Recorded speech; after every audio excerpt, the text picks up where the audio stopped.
Une illustre carrière connaît plusieurs phases de réussite. Celle de Jim Bowe en est un parfait exemple. Depuis plus de 30 ans, il excelle dans le monde des équipements sportifs. L'activité physique a toujours été la pierre angulaire de sa vie professionnelle et aujourd'hui, Jim est à la tête d'une importante organisation faisant la promotion du sport chez les jeunes Américains pour combattre l'obésité, un sujet qui lui tient particulièrement à cœur. Entre 1977 et 1983, alors qu'il était vice-président vente et marketing chez Prince, Jim propulse le chiffre de vente de 6 à 60 millions.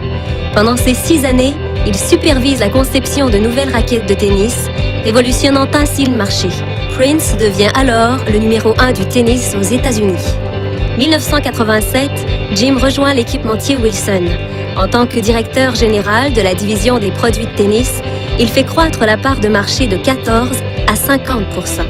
De plus, il supervise le design et la conception de 3 nouvelles raquettes de tennis et d'espadrilles qui bouleverseront encore le marché. Plusieurs grands sportifs tels que Pete Sampras, Chris Evert et les sœurs Williams bénéficieront de leur collaboration avec Jim. 1996, la consécration.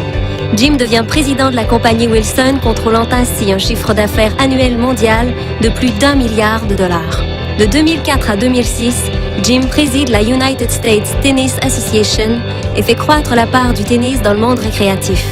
Le tennis devient le seul sport traditionnel aux États-Unis ayant accru en participation populaire ces dernières années. Jim fut le fer de lance de PE for Life, une organisation à but non lucratif faisant la promotion du sport chez les jeunes Américains.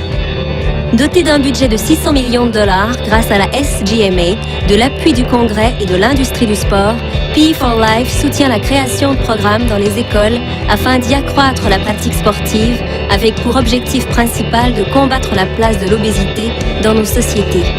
Jim Bowe, homme de cœur, homme de combat.